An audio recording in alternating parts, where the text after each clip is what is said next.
Okay, so what's the number one feeling you're having right now besides tired? Excited? Driven? Passionate? Okay, great. This is awesome. What? A little fearful. That makes sense. How many of you are going to go home and have to answer to someone or a board or anyone? Okay. So I'm guessing that's why most of you are here, because what always sucks for me is I leave something like this and I've gotten a million great ideas from people like you, and I go home and I'm like, and this and this and this and this, and we're going to do this. And for me, it's my staff. They're going to be like, we can't do that because blank.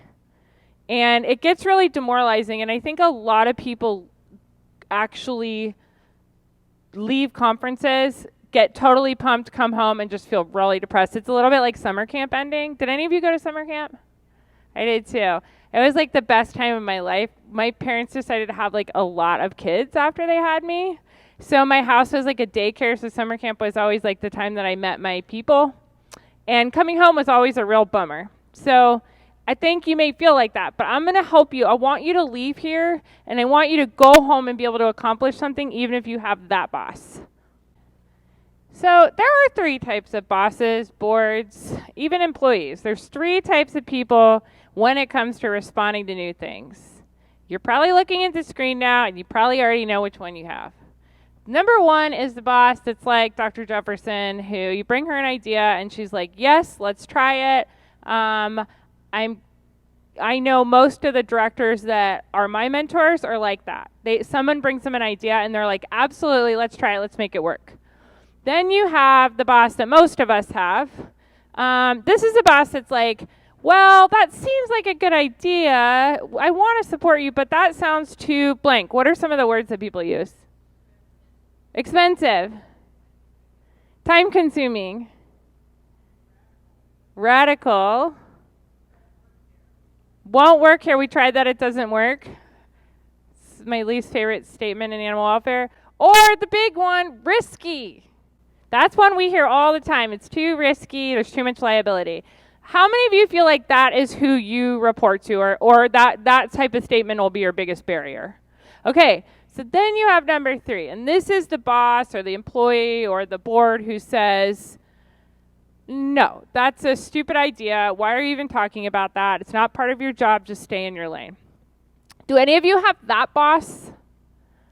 Okay, if you're here and you feel like you're going to go home and you're just going to get no, no, no, as long as I've been doing this, I've gotten the opportunity recently over the last 3 years to teach students from around the country, and I will tell you that if that is your boss, that you have a problem you might not overcome with great ideas. And there are also about 3,500 animal shelters in this country looking for people to come help them, and many of them looking for people to come help them save lives. So if you have that boss that's just going to say no to you and you're going to go back and just feel like crap, it's something to really think about. This is an amazing career, and there are endless possibilities for who you can work for and where you can work.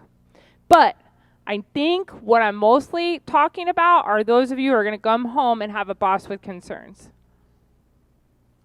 So this presentation is called How to Pilot a Program, and I want to explain to you a little bit about kind of what we've done and how we've piloted hard things and how we've actually gotten to where we've gotten through doing things that people said were too expensive, too risky, impossible, etc. This is my favorite example from last year, which is our fungal jungle. We decided to take all of so we had ringworm cats housed in the back of the shelter for weeks to months at a time. And somebody sent me a picture of a kitten, a ringworm kitten, who had gotten caught in the cage bars and died. And that kitten hadn't died because it was unhealthy. Those cats were pretty unmonitored. They were just like sitting back there in limbo waiting for somebody to dunk them in a yellow bucket. And, you know, that can go on for months. And so they weren't getting much care. And so when one of them got into a bad situation and got stuck in the kennel, nobody was really monitoring every hour. And so that kitten died, and it made us rethink, what do we do? And so we had been pushing to get ringworm kittens on the adoption floor But everyone told us it was really too risky because we could give ringworm to everybody else. So we were like, well, we're going to try it. So we made this thing called the fungal jungle. This is our public adoption area. There's no glass between our adopters and these kittens. This is just a row of our kennels. And that row is decorated with jungly things and a whole lot of signage about what we're asking the public to do when they engage with those kittens and cats. Well, what happened? First of all, they don't live in the shelter anymore because they go home. Those cats' length of stay is no longer than our other cats. We don't think ringworm's impacting length of stay at all for cats and kittens. So they're going home, so they're not staying as long, which reduces overall risk in the shelter. But the other thing is that people are paying attention to the signs because they don't want to get ringworm. So we're adopting out hundreds and hundreds of ringworm cats that we couldn't have. We've reduced the length of stay to our regular length of stay, and it's working. We've been doing it for about a year and a half. We haven't had any major crises, although ringworm obviously can be transmitted, particularly to really young people and really old people. So we're really cautious. We provide a lot of education, but we don't let it be a barrier. That was a scary program to pilot because the first time a mom and a baby showed up with ringworm and went on the news, we could have really had an issue there, and I'm the director, so I have to answer for that. So here's how we did it, and here's how we want you to do it. One time, I won this award for Best Volunteer Program of the Year, but I had never won an award before. Like, I had, but not like a big award in front of hundreds and hundreds of people. And so I ran to get up on the stage. The whole board of supervisors was there. And there were these stairs that you were supposed to walk up, but I forgot. And so I ran straight headfirst into the stage and leapt onto the stage and ran into the board of supervisors because I was so excited. And they were all laughing at me. And the photo is all of them laughing and me being like. So first thing, you want to use the word pilot. Use the word pilot for everything you do because it's really hard for bosses to say no to pilot. They just seem like monsters if they do. It's hard for your boss to say no if you tell them you want to try something. So the first thing that you're going to do is you're going to pilot a program and you're going to tell them we're going to do this for X amount of time. We're going to pilot it. We're going to try it. Those are we're piloting not separating bonded pairs of adult, medium, and large dogs. We're piloting that. We think it doesn't increase length of stay if you do your marketing well. These two dogs were our fourth or fifth bonded pair. And what's been kind of remarkable about piloting that is that the media on them is crazy. We're getting millions and millions of people viewing bonded pairs of big dogs. So we're piloting it. Number 2 is that you need to bring a plan. So you need to know what you're piloting. So what program exactly do you want to pilot? You guys are terrible at bringing new ideas to your bosses. I am too. We're really bad at this. And I think Rebecca and Teresa, do you have like staff? You're both directors. You have staff bring you and they tell you an idea and you're just like, have you thought about any of the possible things that could happen if you do this? They just bring you an idea, but they don't bring you a plan with that idea. So you need to bring a plan. You need to know what problem you're trying to solve. You need to know what success looks like. So for instance, if you are trying to start fostering healthy adult dogs, you need to know what you're trying to solve by that. So you need to tell your boss, I'm trying to decrease length of stay.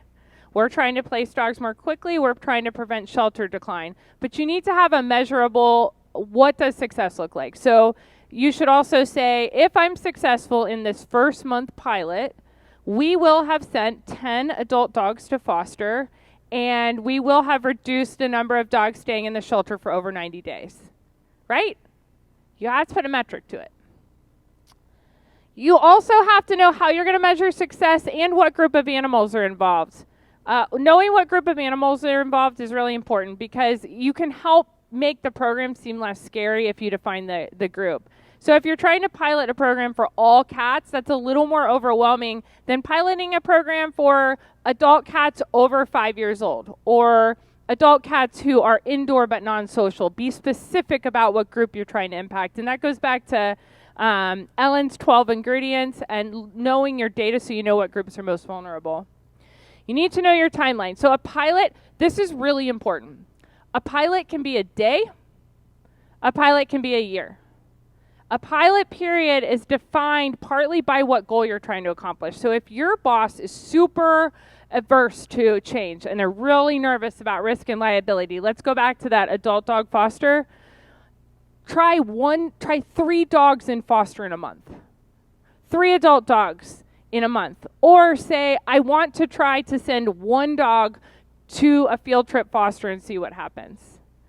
Your pilot can be a really tiny thing, but it's meant to kind of break through the fear and resistance to change. Does that make sense? So a pro tip is that if you introduce your first pilot, and let's say your first pilot is that you want to start a field trip foster program, okay? And your boss says, I don't even know what that means. That sounds like too much. It sounds like too much change. We don't have time to navigate it. Take a step backwards and say, okay, I hear you. Now it's negotiation time. I'd like to send 5 dogs to day trip foster programs this month and see what happens, right? You can keep taking steps back and negotiating with them. No doesn't really mean no. No just means you have to understand their concern and you have to try to overcome it. You need to identify who needs to be involved. One of the biggest things you're going to get from people like me are we don't have the time and we don't have the staff. Unfortunately, in the position that we're in, we do have to make choices about where resources go. And so if you can say, I'm going to staff this with volunteer support. We're going to have a volunteer team do this. So we're doing this right now. We're starting a comprehensive post-adoption follow-up program for our behavior dogs. So every behavior dog adopter is going to get a phone call. It's all going to be done by volunteers. And we're going to be tracking our data. And you also need to know what you need to get it done. If you can tell your boss that your pilot is safe, humane, and it doesn't cost anything, you're a lot more likely to get a yes. So you need to know how to make them feel confident in you. So all of that I said, we have a template that we'll put on the app. It's not there yet, but I'll put it there later. I don't think I've gotten it up yet. We have a template that's fillable, and every time you want to pilot a program, it walks you through all of this. So you just fill in a form, and you can bring that form to your boss, which makes things really easy for both of you. But you need to be able to define your success and goals. What does success look like? But you need to think a little bit about what your leaders are thinking. And so I'm going to share with you from my perspective the things that I think about as a shelter director in a large open admission shelter. The first thing I think about is liability. If something goes wrong, whose face is going to be in the news? Mine. Yes. My face is going to be in the news, and I'm going to have to explain why our organization made that decision. I'll give you a quick example. We sent 1 dog. We adopted out a dog. We used to have 2 separate systems for notes, and so our animal control had a separate system from our shelter. We sent this dog. We adopted out a dog that had had a previous bite in a home, and it was in the other system. And so I had to go on I didn't even know when I went on the news that this was the case, but I had to go on the news and try to explain why we had adopted out the dog, and I didn't even have the information. That put me in a terrible position, right? It made it look like I didn't even understand my own organization and that we weren't very responsible with notes. This was a couple of years ago, but it was really hard. And a lot of leadership goes through something like that. Our shelters are such complicated organizations that there's an impossible amount of stuff we have to know and understand and navigate. Everything from budgets, which I'm terrible at and think are so boring. I can't even see the numbers. They blur in front of my eyes. But I have to be an expert on that. So remember, when you're bringing something to your boss, they're thinking about liability. They're thinking about, can they manage this among all their priorities? They're also thinking about cost. None of us have enough money. You know that just as well as I do. But when you're managing a budget and someone's bringing you an idea, you're seeing that in the budget. So your boss is thinking, when you're bringing them an idea, they're thinking, how are we going to pay for this? If it requires an extra staff person, we don't have the money. And so when they're saying no, it's easy to take that personally and think they're not confident in you, but it's often not true. They often are overwhelmed with the organizational priorities and how are they going to afford to add another thing in, especially if that thing has liability that could increase costs. or that thing's just going to cost money. When we started sending all of our, we stopped euthanizing kittens and started sending everybody to foster, that's a big increase. We're spending $20,000 on kitten formula a season. We don't have that budgeted. When I got to PAC, we didn't even have food budgeted. We didn't have any food budgeted to feed our animals. So those are the kind of things that a lot of us are having to think about when we're making choices. So remember that, and the more you know about your own budget, which a lot of us, unless we're in leadership, don't know, the better you can sort of make your boss or your leader or your board comfortable with the idea you want to put forward. The last thing is public perception. So when you go all the way above me and you go to the county city leadership, the things that they care about are what their constituents think, believe, and feel. That is their job. And it took me a long time working in this field to really put myself in their shoes. They are getting phone calls and emails, they're getting visitors, and that is coming from constituents who are either really happy or more often really upset. And they have to answer to those people. They're elected officials. So way above my head, the public perception of a new program that you want to pilot is really important.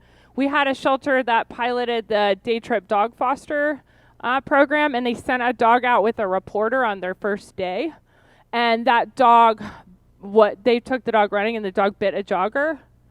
It didn't blow up in their faces, but it certainly could have impacted public perception of the program, right? So part of what you need to do in the beginning is to inspire their confidence by being conservative and making sound decisions. You don't have to do it all at once. It's okay just to dip your toe in the water. Nathan Winograd, who is one of my early mentors, he talks about how our jobs really are, when we're trying new things, we are like octopus, and we have to take our tentacles and stick them out. And if what we're touching is not safe, it's not working, we can pull them back for a time. We can pull them back, and we can still stick them out tentatively again, but we have to do some of that back and forth adjustment when we're trying new programs. The minimizing risk part, when you're starting a new program, you're going to go back with all these new ideas. And it's important to be thoughtful about this issue, because the biggest thing that's going to kill your pilot is something bad happening, and something bad will happen. But if you can keep it from happening for a little while as people get their feet wet, as your staff adjust, you're going to be a lot more successful. So you don't have to start. If you're starting play groups, you don't have to start with your hardest dogs. You don't have to start with the antisocial dogs. You can start with some easier ones and try it and get people comfortable. This is a dog named Lencho. Lencho came into our shelter with his sister, bonded, loved each other. A volunteer messed up. He took Lencho out of the wrong side of the kennel where reactivity is worse.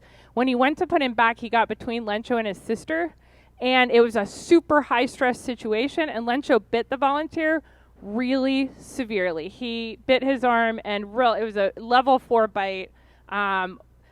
Typically, we would euthanize a dog for a bite like that. He actually was youth listed. He went on, the volunteers advocated for him. They pointed out what this volunteer had done. They pointed out that this dog was friendly, had lived in a home, family. So where we're at in our program, we decided to send this dog to a long-term rehabilitative placement where he can get everything he needs. The volunteers fundraised $7,000 to send him there, and he'll get long-term rehabilitation and support until he's ready to be adopted. Now, 3 years ago, I wouldn't have done that. That dog's life would have been lost because I didn't have the political capital that I have now. I didn't have the strength and support. I've built up that support over the years. And as you all are building programs, it takes a little bit of time to get your shelter, the employees, comfortable with new things. And you're going to get as much resistance from volunteers and staff as you do anyone. It will often be your coworkers that kill your new programs, because they say it can't be done, and they're waiting for one mistake to happen. So while we do encourage you to be cautious and minimize risk, that doesn't mean you should be scared. It just means you need to be thoughtful about those early decisions. And it also doesn't mean that you should start sending out, if you start an adult dog behavior foster program, doesn't mean you should send only your easiest dogs to foster forever and ever and ever. Pilot for a limited amount of time and then you can expand to a little bit more challenging pilot. But you should always keep pushing forward. We're piloting a minimum, and I'm not exaggerating, a minimum of 50 things in our shelter at all times. We have pilot after pilot after pilot, and it's actually the mode we operate in, because if we stop piloting things, we stop changing. Communication is key to making this work, because one of the things that happens is when we teach coordinator level and manager level employees, they go back to their shelter, they're like, we're starting this program. That's all they say. And then they just start the program, and everybody gets really pissed off. They feel like they don't understand. They didn't get to go to the conference, so they're like, you're insane. Who told you this at this crazy conference you went to? They didn't get to go. You have to go way back, and you have to think, who is everyone that's going to fight me on this? Who is everyone in the organization that's going to think this is a bad idea? And you need to sit down and have face-to-face conversations with them. For a lot of you, that's your volunteers. And have a volunteer meeting and talk about it. For some of you, it's your staff. For some of you, it's your boss. For some of you, it's external stakeholders or advocates who give you a hard time on social media. Get to them and talk to them. It doesn't have to take you forever. You can usually do this in a day. But you've got to call people up and say, I want to try this. What do you think? And when you say, what do you think? They're going to tell you what they're going to resist. And that is really gold. That's going to help you get the program successful, because they're going to say, if you ask them what they think, they don't want to shoot you down, right? They're going to say, well, it's cool, but we tried that and it didn't work before. Or, yeah, I think this is going to be a problem because the disease spread in the shelter. And you can go and alleviate their concerns before those concerns become something that can shut down your new program.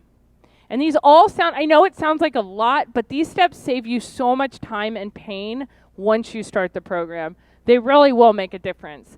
You also need to communicate externally. Every time we pilot a new program, when I tell you we're in the local media every day, I'm not kidding. We're in the local media every day because we're talking to them constantly. Every time we start a new pilot, we're communicating with them. And then when that pilot works, we're communicating with them again. It's a constant dialogue, letting them know the new things that we're trying and why we're trying them.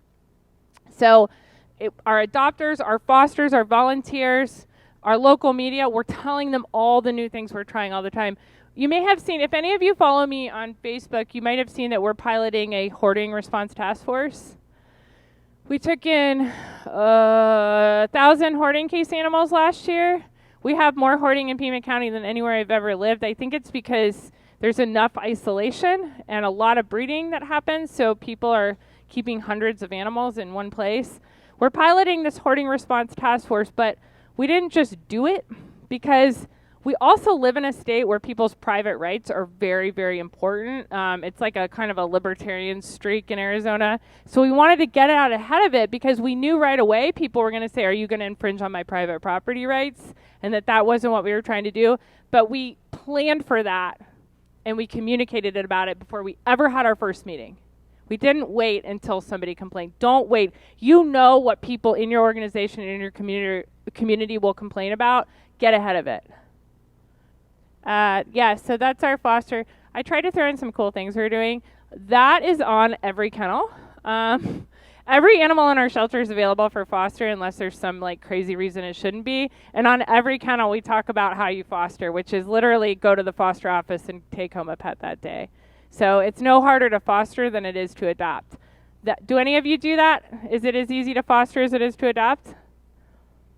Yeah, it should be. And if you do that, that's another cool thing to pilot, is just our foster agreement and our foster contract are literally exactly the same as our adoption agreement, with a couple of clauses being different. You want to report on the success of your program all the time. Let's say you're doing a tiny little pilot that's going to impact 3 animals. Report on it. People want to know. They want to know you're trying new things, but they also want to know if they're working or not. And if they're not working, report on that too. We started mandatory staff dog walking, which worked in our last shelter, but I underestimated how busy our staff are. They don't have time. They're running to get their jobs done. And so stopping to walk a dog during the day was just too much for them. It was like putting them over some edge. I thought that was kind of I thought we could have fit it in. And so we pushed and we fought to make that program work, and we failed. But we explained why we failed. We went back to the volunteers and said, here's the deal. People are really struggling to keep up. And the volunteers got it. That could have been a problem. If I hadn't communicated about that, they would have said, she's weak and she issued a directive and no one listened. But we went and explained to them why it was hard. So whether you're successful or not, it's important to report back. And reporting back gives you this cool opportunity to get your messaging in. Did any of you go to the marketing sessions? Okay, so that little girl on the cover, that's our annual report. That's where we reported out. This is 2018.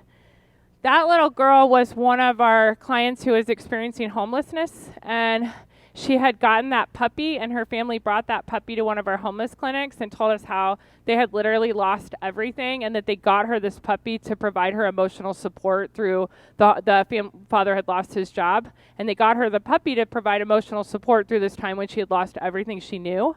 And so we told her story on the inside cover of the report. When you report out on the success of your programs, it's your chance to get to people's hearts, to tell them your story, and to tell them why the work you're doing is important. And we kind of miss this nuance. We just do the work, but that communication piece is how you make this stuff successful.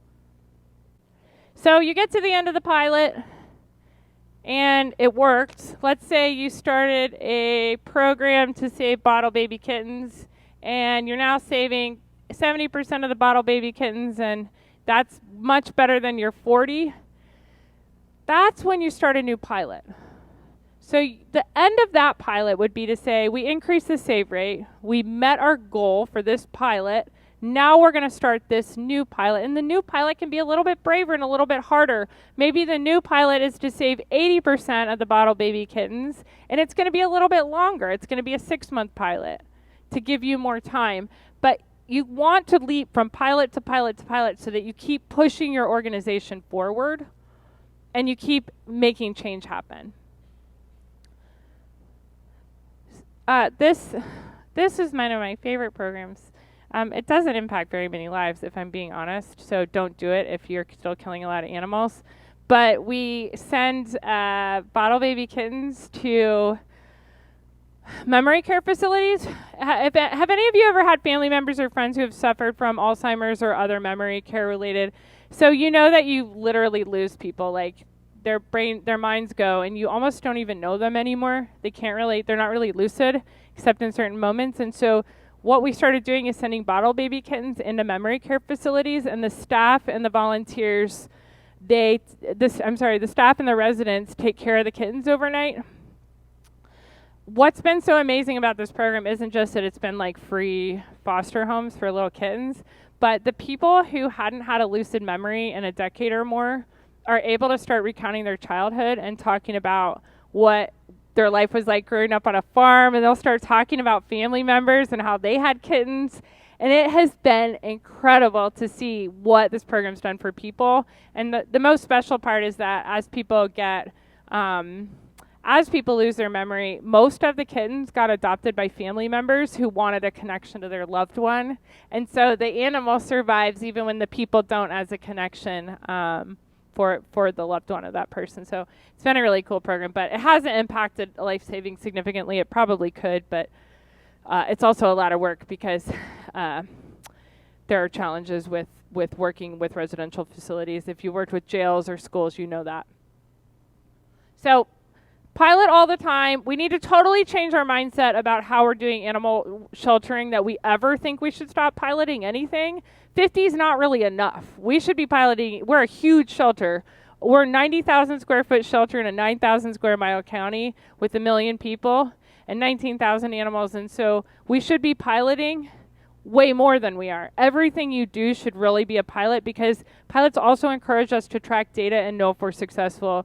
When you hear Dr. Jefferson speak, she is laser focused on those groups of vulnerable animals dying, but it's hard to be laser focused when we forget to be piloting and tracking data and seeing, are we successful? And you can do a lot of programs for a long time. If one more shelter starts reading to animals, I'm going to freak out.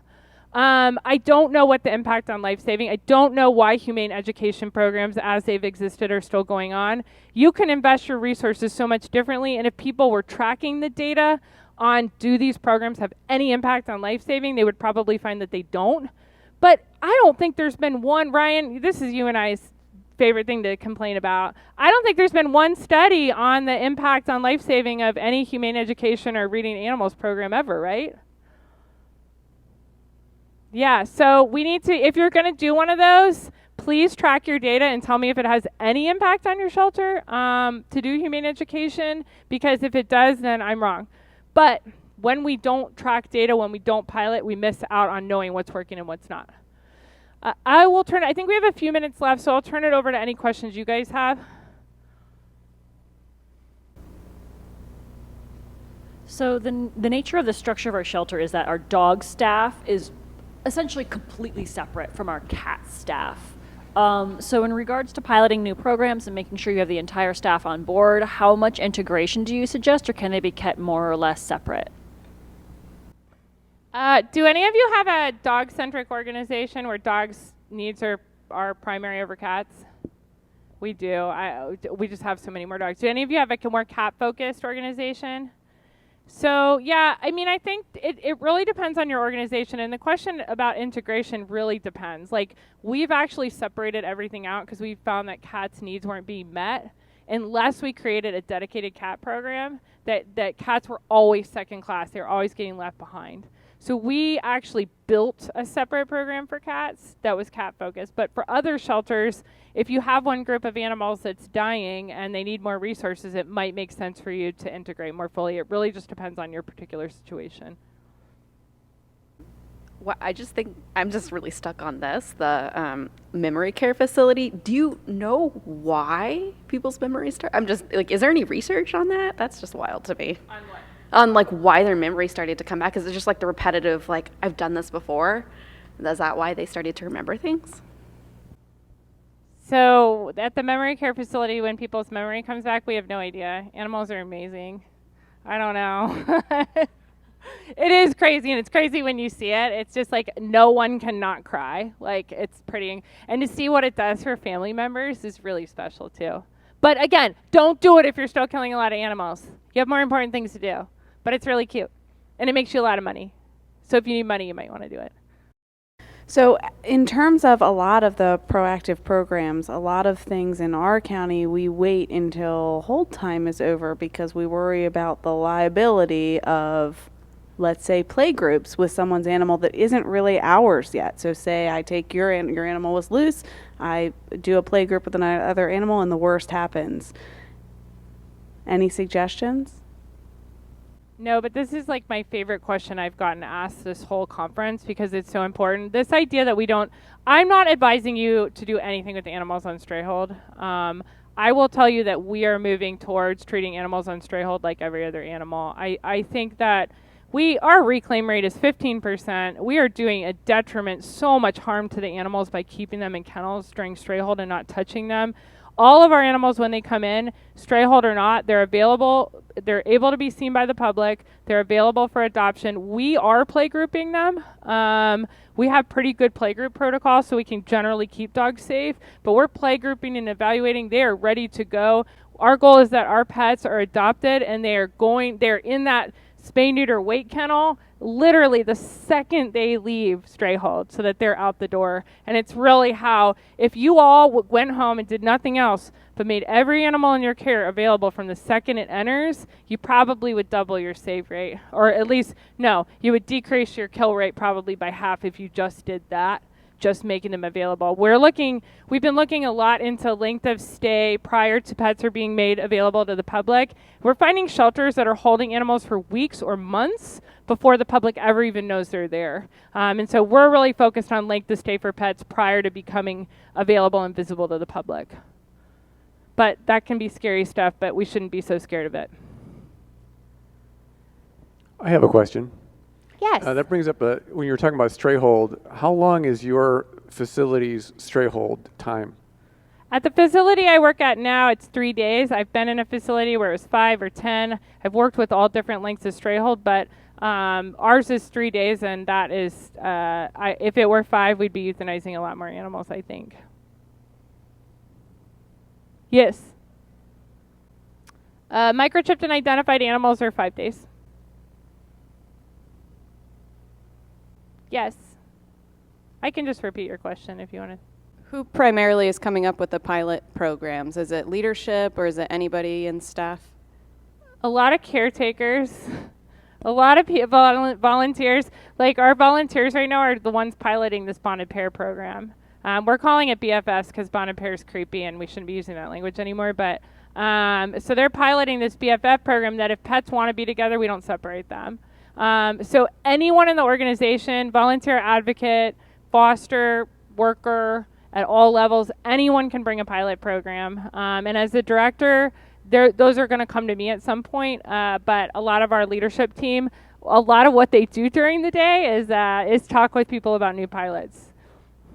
Okay, yeah, so if you don't have time to do all this, you're like, this presentation sounds great. I never want to pilot anything again because this looks like so much work. I don't have time. This should not take you more than a couple hours to get ready, and it shouldn't take you more than a couple of days to talk to the people you need to talk to about it. I'm giving you everything, every piece of what you need to do, but a lot of you don't have as much. Those of us working at really big municipal shelters, we have a lot of different political pressures and needs. So we have to really do our due diligence. If you're in a smaller organization, don't let the process stop you. It should be it's a good practice for your overall communication anyway. It's how we should be running shelters. This shouldn't really be called how to pilot a program. It should really be called how to run a shelter. Like this is how we should be doing things. And we have to get better at practicing getting this information together. So I hope you all have had a great conference. I can't believe you all came. I'm like so honored that you stayed here this long. Thank you, and find me on Facebook. It's the easiest way to get to me. Anything you need, send me a message. From 5 to 6 p.m. every day, I talk to people who need help while I walk my dog. So if you need anything, I'm happy to talk with you. Thank you.